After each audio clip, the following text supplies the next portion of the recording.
This is part 2 of a series of 5-Minute Fridays on whether caffeine diminishes productivity.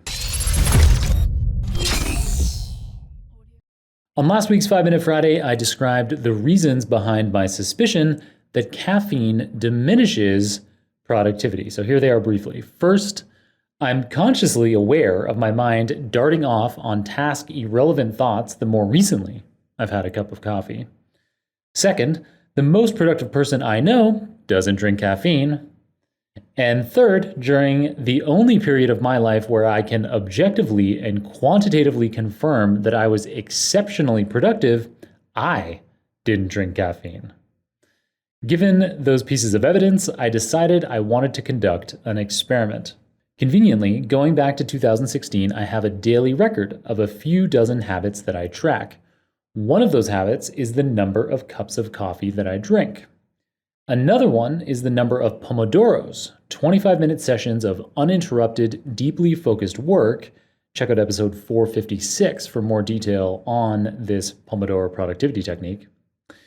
My hypothesis going into the experiment was that my productivity, as demonstrated by the number of pomodoros I complete in a given workday, would be higher on no coffee days than on coffee days. Well, wait no longer. The results of my experiment are in, and I've analyzed them.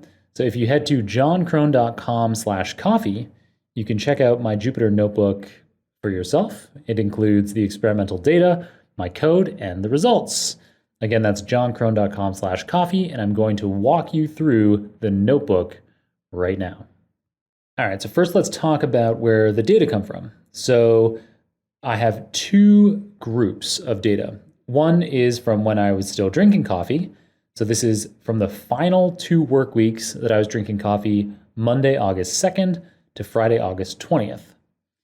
After that, I began weaning myself off of my 2-cup per day coffee habit. So then the second set of data, the no coffee group data, are from the first 2 work weeks after I'd finished weaning myself off of coffee. So that was Monday, September 13th through to Friday, September 24th. All right, so it would be boring for a podcast for me to read through the individual data points, but there are 10 of them in each of the 2 groups, right? Corresponding to 2 work weeks.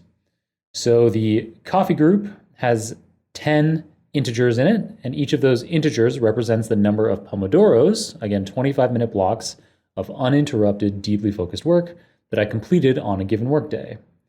And the no coffee group, well, it's got another 10 integers. The coffee group has a mean of 10.9. So an average of 10.9 25-minute blocks of uninterrupted, deeply focused work in the baseline condition, in the coffee condition. And then after I'd weaned myself off of coffee, the mean jumped up to 15.4. Okay?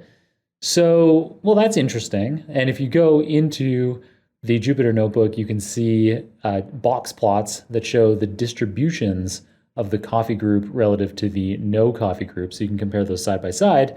And so based on either the mean values, the averages, or these plots, it looks clear, to my eye at least, that the no coffee group has much higher values, that I tend to do significantly more pomodoros than when I drink coffee.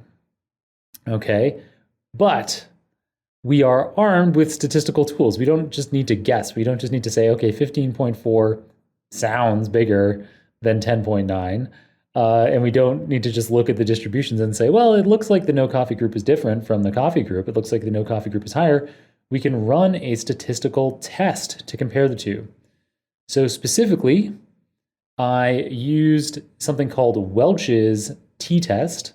And so this is a statistical test for comparing 2 distributions against each other to see if they have different means. And this particular test does not assume equal variance in the 2 groups. So that just means we're making less assumptions about what the real world data look like if we had an infinite number of samples, what the population data looks like.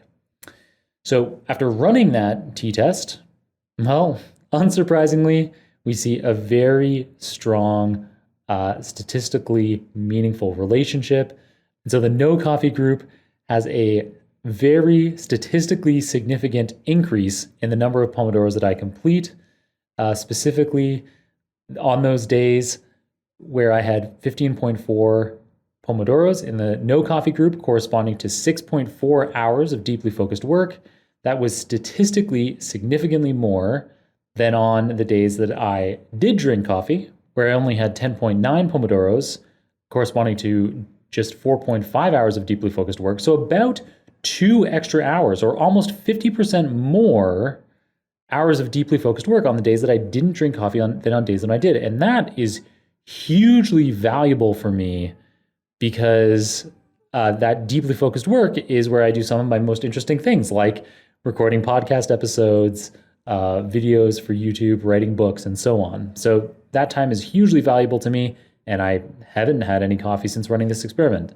If you'd like to know the specific values that came out of that t-test, it had a t-value of 3.6, which corresponds to a p-value of 0.002, meaning that there's a less than a 1% chance that we would observe this difference by chance alone, making it seem crystal clear.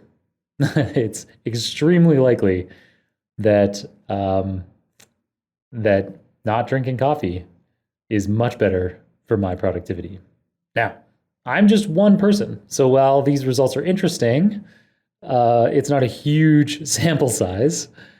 And the other issue is that I was also the experimenter. So I was the subject and the experimenter in this experiment, and that is not a great design if you can avoid it. So it's better scientifically to have double-blind experiments, which means that not only is the subject unaware of whether they're in the experimental condition or the control condition, but the experimenter also isn't aware. So this, in this case, we had the opposite. I was the subject and the experimenter, and I was definitely aware whether I was in one condition or the other.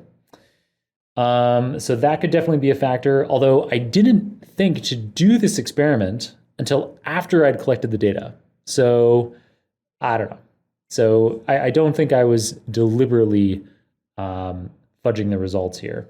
So anyway, because of these limitations, just having me running this experiment and not being double-blind, next week in part 3 of this series on whether caffeine diminishes productivity, I'll come back with a quick review of what the experimental evidence from the scientific literature suggests on this topic.